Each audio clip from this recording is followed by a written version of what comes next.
Namaste, good morning, Sasriyakal, Vanakkam. Okay, a warm welcome to Social Science Class 8, chapter number 6 from History. That is the weavers, iron smelters, or you can say iron smelters and factory owners. So, we studied in our previous classes about the different group of people, how they revolted against the British rule or what provoked them to revolt against the British rule.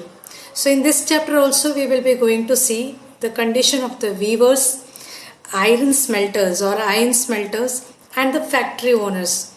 What are the conditions, or you can say the problems faced by these people because of the British rule, and ultimately how it converted into a revolt against the British rule. So you can see in the image 4 different images wherein 2 pictures are absolutely about the weaving. So weaving machines and all you will be able to find, and the other 2, that is the process of melting the iron, that is called smelting. So smelting is a process wherein you are melting the iron and thereby you are giving it to a different shape of your choice. So this is the images of the factory owners and iron smelters and weavers in a nutshell, we can say. So let us now move on to the topics which we are going to cover today. First of all, let us see the introduction. What the introduction of the chapter says. That means it is there. What is the introduction? Crafts and industries of India during the British rule focused on 2 industries. That means during the 70s or 1600 or 1700s or even the 1800s, the industries, especially the craft and industries of India, they focused on 2 important industries. One is the textiles and another one is iron and steel or iron and steel. So one is textile industry. Even today if you see that India, it holds a dynamic place in the world as far as the textile is concerned or the manufacturing of textile is concerned. And another one is iron or iron and steel. The industrialization of Britain. What do you mean by industrialization? Industrialization means the revolution wherein maximum industries are come up or maximum industries developed. That is called industrialization. Britain had a close connection with the conquest and colonialization of India. So, because of industrialization, more and more industries come up. It may be the large or the huge industries using the high technology or the machineries and all, less labor and all. It's not a labor oriented, that is machine oriented industries, and that help it had a close connection with the conquest karna of and making India as its colony. Let's continue. With the growth of industrial production, British industries began to see India as a vast market for their industrial products, and over the years the manufactured goods from British began flooding in India. So with the growth of industrialization or industrial production, where in England, in Britain, industrialization happened in Britain, and the British industrialists began to see India as a vast market. Now actually the production is now multiplying like anything. Where? In England. So once the products are produced, it has to be distributed or it has to be it needs market. That market is required. So in Europe already the other companies or other European countries are also fighting or competing each other. So the British thought that whatever they produced in England, so they tried to dump it in the Indian market. So India lekar aaye and thereby they started selling in India. all the products of Britain now flood जैसे आ गया towards India, and they saw India as a vast market. So population is more, so the demand is more. Whatever they produce, everything is sold out in a quick manner in India. So they thought India is a big market for their produced items. So that is whatever they produced over the years, manufactured goods from, manufactured means the ready-made goods from the British began flooding India. So they found India as a market for whatever they produced. See, we people are also manufacturing many things that we are not consuming all. So some of the things are being exported, isn't it? Wherein we can have a wide market in other countries also. And in the same thing, so for many things we are depending upon the other countries too, and we are importing from there. So जैसे कि China का पूरा जो माल था उसके लिए India is a big market था. अब चाइना का प्रोडक्ट्स को बैन कर रहे, so China is losing a big market. Okay, so the demand they are losing. Now Indian textiles and the world market. Indian as a question आपका इसमें भी है, the Indian textiles and the world market. Around 1750 India was the world's largest producer of cotton textiles. So it was producing cotton textiles, it was the largest producer. Indian textile was renowned मतलब very famous, both for its fine quality and exquisite मतलब super. Okay, craftsmanship means kalakari. So both the things, fine cotton, so finely quality is also good, but excellent craft work. So Indian textiles were very famous. You can say in the 16th century the European traders began buying Indian textiles for sale in Europe. So what they used to do in the 16th century, European traders, it may be the French, it may be the Dutch, it may be whomsoever it may be, Europeans began buying Indian textiles for sale in Europe. So they started buying the Indian textiles from India and they used to take it to Europe for selling those things in Europe. Okay, and here is a quote that even the Queen of England, she preferred to wear the Indian cloth. So that was the thing that you will come to know later also. Now words tell us histories. तो कोई कुछ words है हमें history बताता है. So there I have explained, I have not explained in detail over there. The points are very one or two points I have included, but you have to see in page number 80 is a beautifully it is given with the picture and with the images and all. Indian textiles were famous in Western markets under different names such as muslin and calico.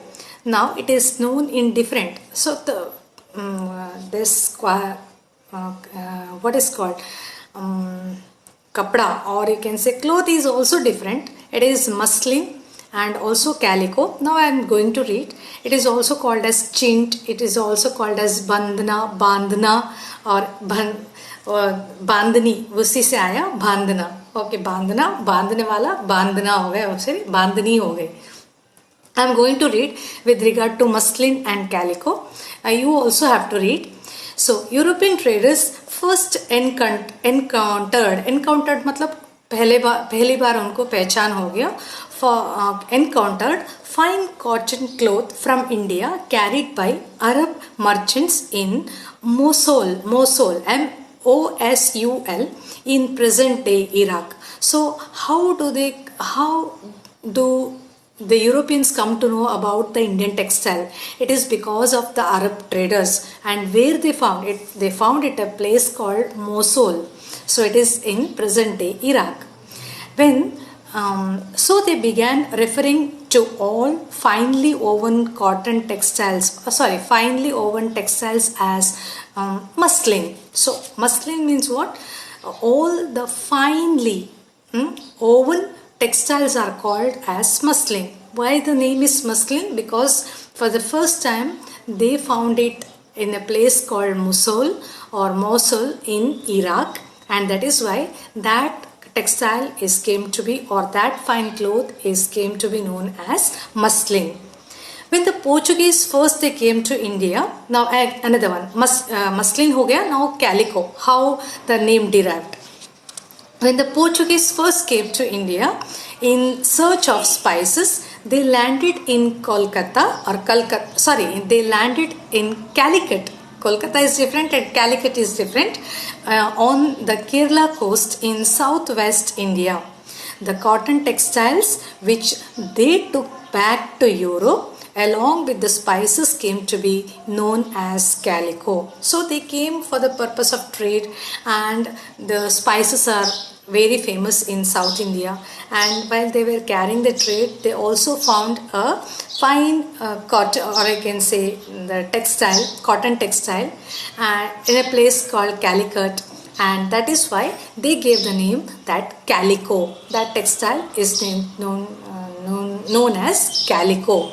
So they carried this calico, or you can say fine cotton cloth or textile, to Europe along with the spices. So that is the name calico.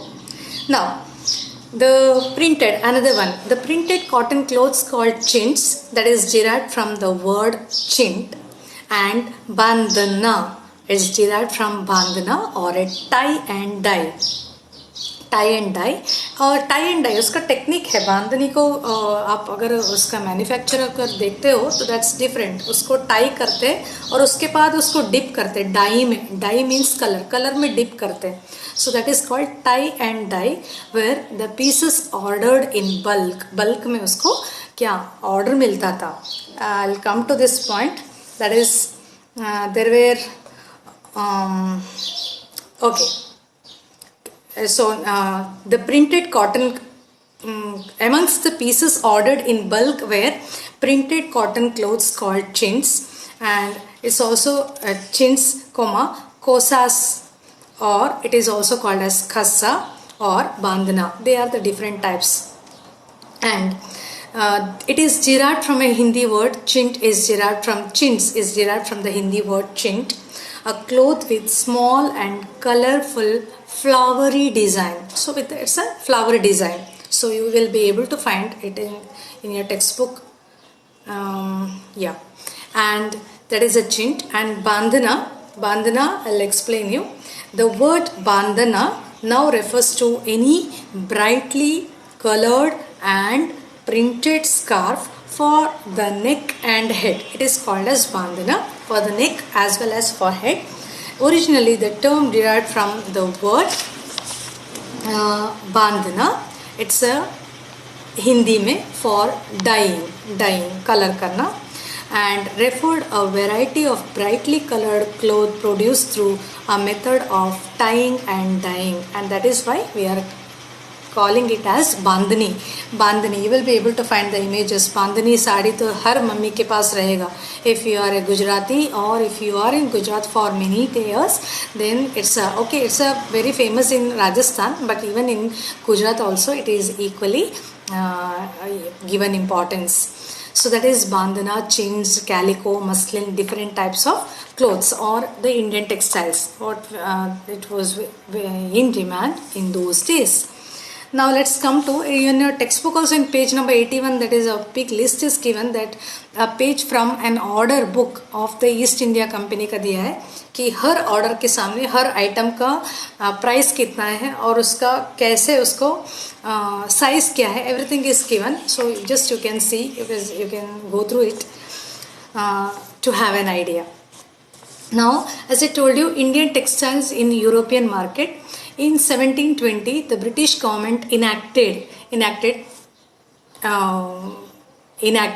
legislation को उन्होंने enact किया, banning the use of printed cotton textiles, chintz, especially in England. See how cunning people they are, or I should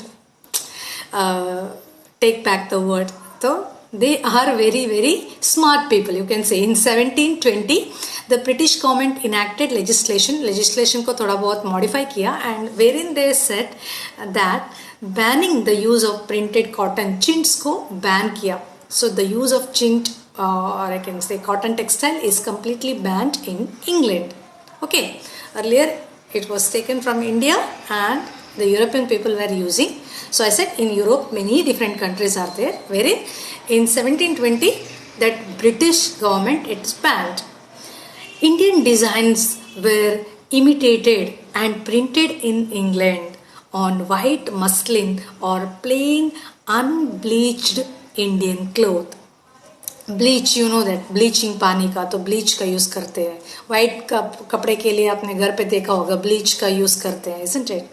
so अनब्लीच्ड cotton पे, हाँ इसका ये क्या है, ban तो किया, you have already ban, now उसका ये क्या है, how you will come out of this, इसका अल्टरनेटिव क्या है? Okay, you have to find an alternative also ना. So for that the Indian designs were imitate किया गया, copy किया गया and printed in England on white muslin or plain unbleached Indian cloth. So plain cloth is India का ही है, India का unbleached cloth के ऊपर उसी को enact किया, और you can say reprint किया, और you can say imitate किया.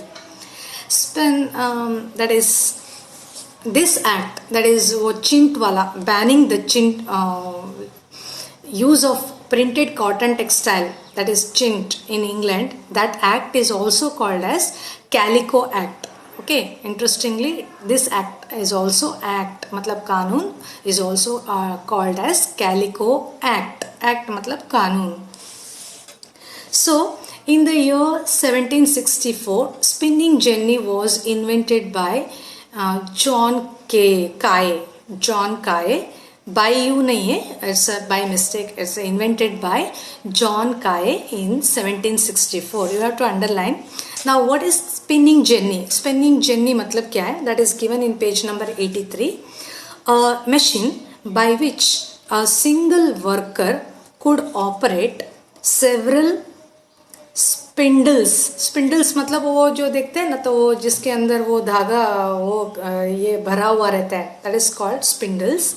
onto which thread was spun, उसके ऊपर thread को बांधा जाता था. You can say that वो thread, तो you might have seen the sewing machine also, what is mean required, thread is required, and the thread को एक बांध